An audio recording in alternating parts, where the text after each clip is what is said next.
Good morning students. देखिए अब आगे हम लोग पढ़ेंगे ब्लड वेसल्स तो हमने देख लिया। प्लेटलेट्स एक चीज़ रह गई थी। प्लेटलेट्स का क्या फंक्शन है अलग से दिया हुआ है, इसलिए आपको बता दे रहे हैं। देखिए प्लेटलेट्स जब भी ब्लड हमारी बॉडी से कहीं इंजर्ड हो गई हमारी बॉडी और बहुत ज़्यादा मात्रा में ब्लड निकल रहा है, तो आप कुछ देर बाद देखते हैं कि वो ब्लड अपने आप बहना बंद हो जाता है। This occurs due to the presence of platelets, क्योंकि प्लेटलेट्स में एक प्रोटीन होता है, तो वो प्रोटीन जो है वो ब्लड्स को जमने में, ठीक है, वो हेल्प करता है और इस तरह से ब्लड जो है जम के वहाँ पे क्लॉटिंग बना लेता है और ब्लड जो है वो बहना बंद हो जाता है। ठीक है, तो ये काम है ब्लड में प्रेजेंट प्लेटलेट सेल का। ठीक, बाकी सेल्स का तो आपको फंक्शन पता ही है। RBC carry the oxygen to the all parts, WBC are the soldiers, they fight against the any infection. ठीक है, एक और तरह की लिम्फ हमारी बॉडी में होती है, एक और तरह की फ्लूइड हमारे बॉडी में होती है, लिम्फ। ठीक है, तो लिम्फ क्या है, देखिए इसको ध्यान से। जितना लिम्फ के बारे में आपके बुक में लिखा है आपको एक्चुअली बस उतना ही पढ़ना है। आपको अगल बगल टगल से कहीं से कुछ भी नहीं देखना है कि और लिम्फ के बारे में हम और क्या जान लें। ठीक है, जितना लिखा है उसी को हम आपको समझा रहे हैं अच्छे से, उसी को आपको पढ़ना है। देखिए, there is another type of fluid also involve in transportation. Transportation में एक और तरह की फ्लूइड इन्वॉल्व होती है जिसको लिम्फ बोलते हैं। ठीक है, this is called lymph tissue fluid, इसको टिश्यू फ्लूइड बोलते हैं। ठीक है, through the pores present in the walls of capillaries some amount of plasma, proteins, blood cells escape into the intercellular spaces in the tissues to form tissue fluid called lymph। कुछ amount, अब देखिए ये lymph जो है कैसे form होता है, इसको ध्यान से देखिएगा। How the lymph is formed, ये आपके क्वेश्चन आता है एग्जाम में और इसका आंसर यही है कि जो पोर्स होते हैं वॉल्स में, कैपिलरीज के वॉल्स में जो पोर्स होते हैं, उस पोर्स के थ्रू कुछ अमाउंट प्लाज्मा का, कुछ अमाउंट प्रोटीन्स का, कुछ अमाउंट और कुछ blood cells, RBC, WBC, platelets, जो भी ब्लड सेल्स हैं उनका कुछ अमाउंट। आरबीसी नहीं होता है, आरबीसी नहीं होगा, क्योंकि आरबीसी होता तो लिम्फ भी रेड होता, लेकिन आरबीसी नहीं। कुछ ब्लड सेल्स, कुछ प्लाज्मा प्रोटीन, ये जो हैं एस्केप कर जाते हैं, डिफ्यूज़ हो जाते हैं और चले जाते हैं जो टिश्यूज़ में इंटरसेलुलर स्पेसेस होते हैं उसमें, और क्या बना लेते हैं, एक टिश्यू फ्लूइड बना लेते हैं जिसको बोला जाता है लिम्फ। ठीक है, तो कैसे बनता है लिम्फ, कुछ जो हैं प्लाज्मा, कुछ प्रोटीन, कुछ सेल्स जो हैं वो कैपिलरीज के वॉल से डिफ्यूज़ होकर टिश्यूज़ में जो इंटरसेलुलर स्पेसेस होते हैं वहाँ चले जाते हैं, वहाँ ट्रांसपोर्ट हो जाते हैं और वो बना लेते हैं एक टिश्यू फ्लूइड जिसको बोलते हैं lymph. It is similar to the plasma of the blood but colourless and contains less protein. ये बिल्कुल जो ब्लड का प्लाज्मा होता है, अगर ब्लड को आप सेंट्रीफ्यूज करेंगे तो उसके सेल्स अलग हो जाते हैं, प्लाज्मा अलग हो जाता है, तो जैसा ब्लड का प्लाज्मा होता है वैसा ही लिम्फ होता है।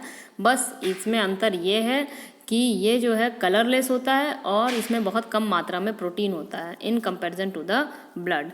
Lymph drains into the lymphatic capillaries from the intercellular spaces. अब यहाँ जहाँ पे वो था इंटरसेलुलर स्पेसेस में, यहाँ से वो लिम्फेटिक कैपिलरीज में जाता है which joins to form lymph vessels, और लिम्फेटिक कैपिलरीज से वो लिम्फ बड़े बड़े लिम्फ वेसल्स में जाता है और लिम्फ वेसल से फाइनली वो फिर वापस ड्रेन कर दिया जाता है किसमें, लार्जर वेन्स में। ठीक है, लिम्फ कैरीज, अब लिम्फ का फंक्शन क्या है, lymph carries digested and absorbed fat from the intestine and drains excess fluid from extracellular space back into the blood। Lymph carry करता है जो भी डाइजेस्टेड और एब्जॉर्ब फैट हैं इंटेस्टाइन से, ठीक है, और जो भी एक्स्ट्रा फ्लूइड जो भी लिम्फ में आ गई है इसमें, वो एक्स्ट्रा फ्लूइड को वो वापस ब्लड में डिफ्यूज़ कर देता है। यही लिम्फ का काम है। ठीक है, लिम्फ कैसे फॉर्म होता है, लिम्फ का क्या फंक्शन है, पूरा आपके बुक में दिया हुआ है इस छोटे से पैराग्राफ में। इस छोटे से पैराग्राफ को ही आपको पूरा पढ़ना है स्टूडेंट्स। चलिए ट्रांसपोर्टेशन इन प्लांट्स देख लेते हैं हम लोग। देखिए ट्रांसपोर्टेशन इन प्लांट्स में क्या क्या ट्रांसपोर्ट होना है, कार्बन डाइऑक्साइड ट्रांसपोर्ट होना है, ठीक है, ऑक्सीजन को ट्रांसपोर्ट होना है, मतलब ऑक्सीजन बाहर निकलता है, उसके बाद एनर्जी पूरी बॉडी में ट्रांसपोर्ट होना है, वाटर एंड मिनरल्स ट्रांसपोर्ट होना है, मिनरल्स के साथ और भी दूसरे सॉल्ट्स जो हैं वो ट्रांसपोर्ट होना है, फिर फूड ट्रांसपोर्ट होना है। इतनी चीज़ें जो हैं प्लांट में ट्रांसपोर्ट होनी है। तो कैसे कैसे ट्रांसपोर्ट होगा, देखिए We have discussed earlier how plants take in simple compounds such as CO2 and photosynthesize energy stored in their chlorophyll containing organs, namely leaves. CO2 कैसे आता है? स्टोमाटा प्रेजेंट होता है tiny pores on the leaves. CO2 and O2 exchange takes place through that stomata. ठीक है, ये तो आपको पता है सभी को. दूसरी चीज़ जो है वो ये है ट्रांसपोर्ट ऑफ. अब देखिए मेनली इसमें जो है ट्रांसपोर्ट ऑफ वाटर, सभी चीज़ें जो हैं वो डिफ्यूज़न के थ्रू ही होती हैं प्लांट्स में. तो ट्रांसपोर्ट ऑफ वाटर के लिए देखिए दो प्रोसेस है. एक तो है रूट प्रेशर. ठीक है, रूट जो है प्रेशर क्रिएट करता है और वाटर को पुल कर लेता है अपने अंदर. और दूसरा है transpiration pull.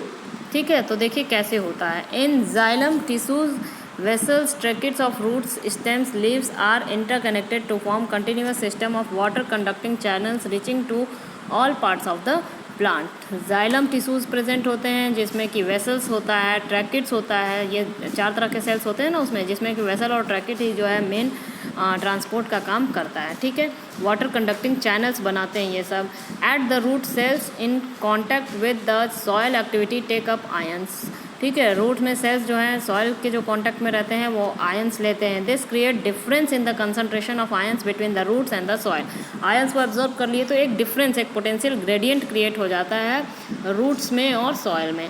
Water therefore move into the roots from the soil to eliminate this difference. फिर अब ये पोटेंशियल डिफरेंस जैसे ही क्रिएट होता है, वाटर जो है वो रूट्स में जाने लगता है इस पोटेंशियल डिफरेंस को बराबर करने के लिए, इक्विलिब्रियम पे लाने के लिए. ठीक है, this means that there is steady movement of water into the root xylem. इसका मतलब है कि रूट, ये इसी को बोलते हैं रूट प्रेशर. ठीक है, रूट एक प्रेशर क्रिएट कर रहा है, एक पोटेंशियल ग्रेडियंट क्रिएट कर रहा है जिसकी वजह से वाटर का मूवमेंट हो रहा है सॉइल से रूट में, और ये लगातार मूवमेंट होता रहता है, creating a column of water that is steadily pushed upwards. ठीक है, जिससे कि अब वहाँ पे वाटर ज़्यादा हो जाएगा नीचे रूट हेयर में, तो वो अपवर्ड ही तो पुश होगा. तो एक ये प्रोसेस है जिससे कि वाटर जो है वो रूट में ट्रांसपोर्ट होता है. ठीक है, लेकिन इस रूट प्रेशर से बहुत ऊपर तक वाटर नहीं जा पाएगा.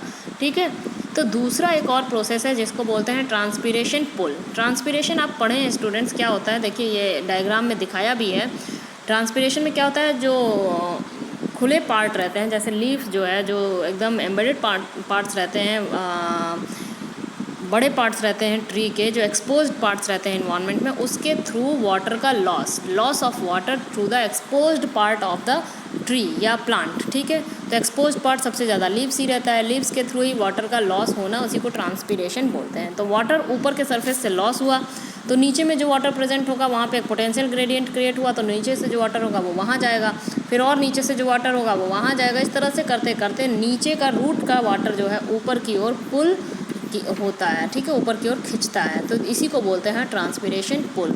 तो जो वाटर का मूवमेंट है वो दो प्रोसेस से होता है, one by root pressure and second by transpiration pull. ठीक है, दूसरा चीज़ जो ट्रांसपोर्ट होना है प्लांट्स में वो है फूड. अब फूड के लिए जो प्रोसेस है वो है translocation. The transportation of food in all over the part of the body is this is called translocation. और ट्रांसलोकेशन होता है फ्लोएम के थ्रू. ठीक है, तो फ्लोएम के थ्रू ट्रांसलोकेशन होता है. फूड जो है वो पूरी बॉडी में प्लांट बॉडी में पहुंच जाता है और फिर एनर्जी लिबरेट होती है. ये होता है आपका पूरा transportation of food and transportation of water and minerals in the plants. इसको पूरा डिटेल में ध्यान से पढ़िए, और जो भी नहीं समझ में आ रहा है फिर आप वो मुझसे पूछ सकते हैं कि मैम यहाँ पे मेरे को ट्रांसपोर्टेशन में कन्फ्यूज़न है. ठीक है, कल हम लोग देखेंगे पूरा एक्सक्रीशन वाला पार्ट, फिर आपका लाइफ प्रोसेसेस ख़त्म हो जाएगा. ठीक है स्टूडेंट्स.